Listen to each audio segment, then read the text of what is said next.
Ya, bismillahirrahmanirrahim. Assalamualaikum warahmatullahi wabarakatuh. Selamat pagi semuanya. Apa kabar hari ini? Ya, semoga dalam keadaan baik ya. Amin. Ya, kali ini kita akan membahas tentang sayuran umbi, yaitu wortel ya. Nah, timelinenya di sini ada klasifikasi, benih, persiapan lahan, pemupukan, penanaman, pemeliharaan tanaman, pengendalian OPT, panen dan pasca panen. Oke, yang pertama kita mulai dari klasifikasi wortel. Nah, klasifikasi wortel ini merupakan termasuk ke dalam kingdom plantae atau tumbuhan. Kemudian divisinya ini spermatophyta atau tumbuhan berbiji terbuka. Kelasnya yaitu Dicotyledonae atau dia biji berkeping dua. Ordonya Umbelliferae atau tanaman adas-adasan ya. Familinya Umbelliferae. Genusnya Daucus, kemudian spesiesnya Daucus carota. Jangan lupa pada saat penamaan itu harus dimiringkan. Jika tidak dimiringkan, maka di garis bawah ya. Daucus itu genus, kemudian carota itu spesies. Jadi kalau penulisan ilmiahnya, Daucusnya D-nya besar, C-nya kecil ya. Untuk genus D-nya besar, dan C-nya kecil. Seperti itu ya. Oke, lanjut. Nah, morfologinya, ini yang pertama akar.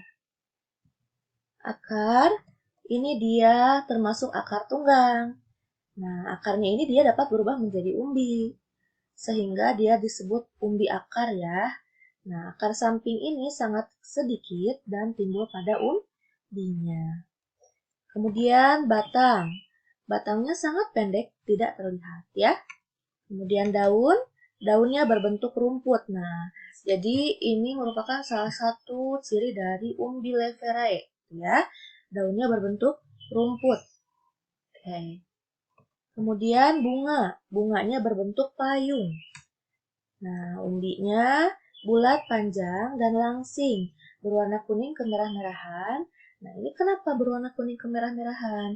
Karena dia mengandung karoten atau provitamin A, gitu ya. Oke, bagus buat mata nih. Nah, kemudian jenis-jenis wortel. Berdasarkan bentuk umbi, jenis wortel ini dibagi menjadi 3. Yang pertama adalah jenis imperator. Cirinya adalah berbentuk bulat panjang, ujungnya runcing seperti kerucut. Nah, tumbuhan ini, jenis imperator ini, dia biasanya rasanya kurang manis ya. Contohnya ini Scarlet Wonder. Kemudian jenis Chantenay. Jenis Chantenay ini bentuknya bulat panjang dengan ujungnya tumpul ya. Kalau tadi jenis imperator dia bulat panjang, ujungnya runcing seperti kerucut gitu ya. Nah, kemudian jenis Chantenay ini biasanya pada umbinya tidak tumbuh akar serabut. Sedangkan jenis imperator tadi dia tumbuh akar serabut pada umbinya. Nah, contoh jenis Chantenay itu adalah Royal Cross dan salah satu cirinya adalah rasanya manis ya. Oke, kemudian jenis Nantes. Jenis Nantes ini merupakan kombinasi dari jenis wortel imperator dan Chantenay. Umbi akar berwarna khas oranye. Contohnya early marketer, gitu ya. Oke. Persyaratan tumbuh tanaman wortel, ini yang pertama suhu. Suhu optimum ini 15 sampai 21 derajat Celcius. Nah, wortel ini dia cocok untuk ditanami di suhu yang rendah ya di sini ya. Oke. Kemudian cocok untuk pertumbuhan akar dan bagian atas tanaman sehingga dapat memberikan warna dan bentuk yang optimum gitu ya. Nah, tanaman ini banyak ditanam di daerah beriklim subtropik atau di dataran tinggi di daerah tropik. Ya, kemudian dia ini secara tumbuhnya di ketinggian 1200 sampai 1500 mdpl meter di atas permukaan laut. Jadi cocoknya di dataran tinggi ya. Kemudian tanahnya ini dia harus ditanam di tanah yang kaya bahan organik dan subur. Kemudian dengan drainase yang baik, pH-nya itu sekitar 5,5 sampai 6,5. Adapun jenis tanahnya ini adalah tanah lempung berpasir agar penetrasi akarnya dia mudah. Nah, kemudian budidaya wortel ini terdiri dari tadi 1 benih, 2 persiapan lahan, 3 pemupukan, 4 penanaman, 5 pemeliharaan tanaman, 6 pengendalian OPT, organisme pengganggu tanaman, 7 panen dan pasca panen. Oke. Nah, benih wortel ini untuk 1 hektar kebutuhannya adalah 750 sampai 1000 gram. Nah, ingat 1 hektar itu adalah 10.000 meter persegi. Nah, ini sumbernya dari Kementerian Pertanian ya. Kemudian ada pengolahan lahan. Pengolahan lahan wortel ini yaitu dengan cara menghilangkan gulma dan sisa pertanaman gitu ya. Kemudian pengolahan lahan ini tujuannya adalah untuk mendapatkan tanah yang subur dan gembur, kelembaban tanah yang cukup dan aerasi yang cukup. Tanah dibajak dengan kedalaman 40 sampai 50 cm. Kemudian dilakukan beberapa minggu sebelum tanam. Pembuatan bedengan disesuaikan dengan ukuran dan kondisi lahan, gitu ya.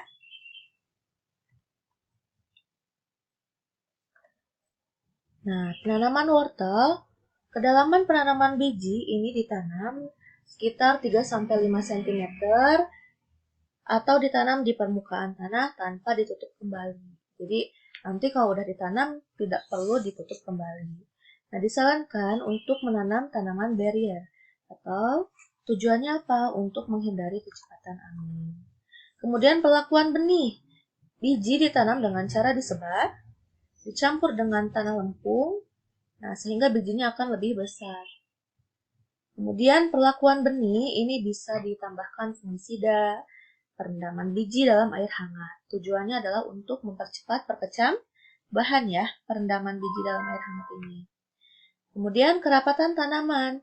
Untuk mendapatkan produk yang segar, itu kerapatan tanamannya 175 tanaman per meter ya. Terus kalau ukurannya kecil, semakin banyak tanamannya dalam per meter itu, yaitu 250 tanaman per meter persegi.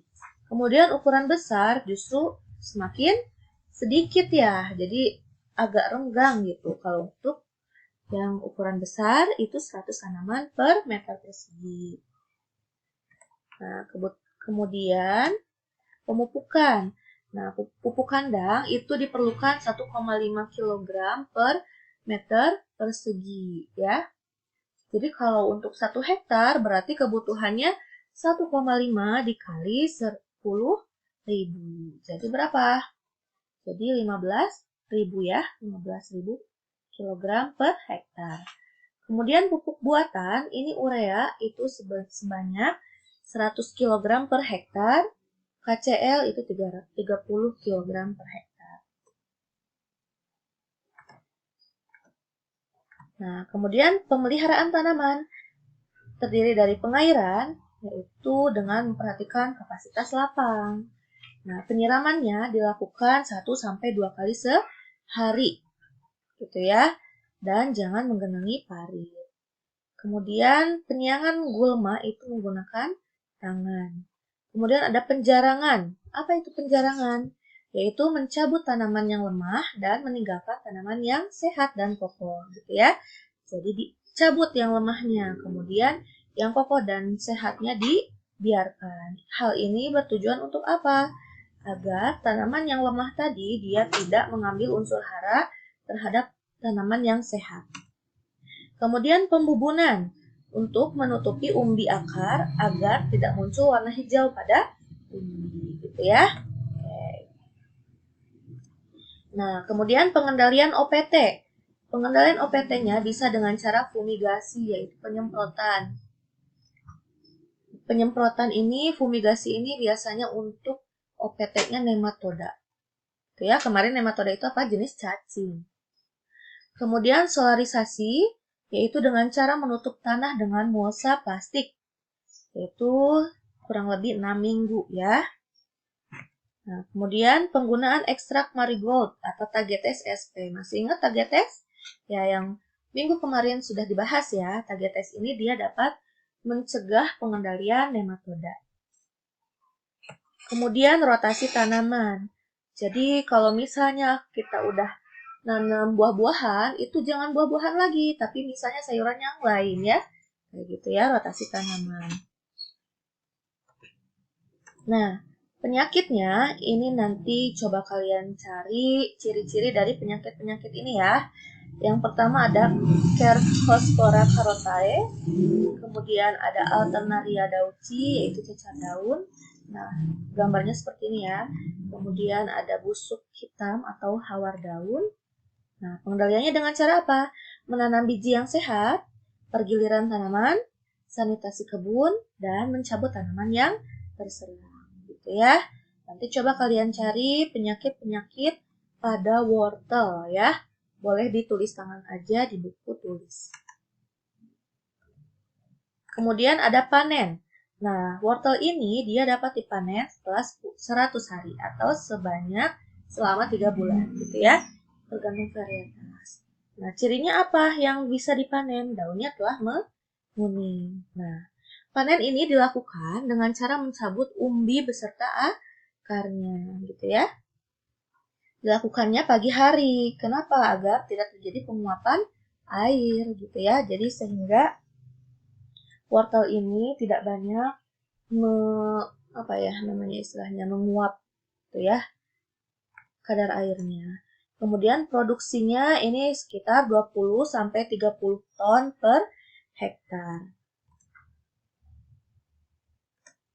Ya, kemudian di sini ada penanganan pasca panennya, yaitu yang pertama ada pengumpulan hasil. Pengumpulan di pinggir kebun yang teduh. Jadi nanti kalau misalnya udah dipanen itu langsung disimpan di tempat yang teduh gitu ya, atau di gudang penyimpanan hasil. Yang kedua pembersihan, yaitu dengan cara membersihkan tiap umbi wortel dari daun, tangkai, akar, maupun tanah yang masih menempel. Tangkai daun disisakan secukupnya. Kemudian pencucian dan penirisan. Kemudian setelah dibersihkan, dicuci pada saluran air yang mengalir, atau bisa juga dengan disemprot ya. Nah, kemudian tiriskan di tempat yang kering atau rak-rak penirisan. Kemudian seleksi dan klasifikasi. Nah, ada sortasi di sini untuk memisahkan umbi yang besar, sedang, dan kecil. Nanti tergantung konsumen itu mintanya mau yang besar, yang kecil, atau yang sedang, gitu ya. Nah, kemudian diikat menjadi 10-15 umbi. Untuk apa? Nah, hal ini bertujuan agar lebih praktis dalam penyimpanan. Nah, kemudian potong sebagian tangkai daun untuk disisakan sekitar 15-20 cm. Nah, kemudian ada penyimpanan. Penyimpanan ini ditempatkan di rak-rak atau digantung berjajar pada gantungan. Temperatur ruangannya, suhu ruangannya ya, ini 32 derajat Fahrenheit sampai 40 derajat Fahrenheit. Kelembabannya sekitar 90-95% dan aerasi cukup baik. Nah, selanjutnya ada penanganan pasca panen. Mulai dari 1, pengumpulan hasil, pembersihan, pencucian dan penirisan, seleksi dan klasifikasi, penyimpanan. Nah, kemudian ada pemasaran ya, dan pengeringan. Ya, sekian materi pembelajaran hari ini. Ya, jika ada yang mau ditanyakan, silahkan di forum diskusi di WAG ya. Ya, assalamualaikum warahmatullahi wabarakatuh.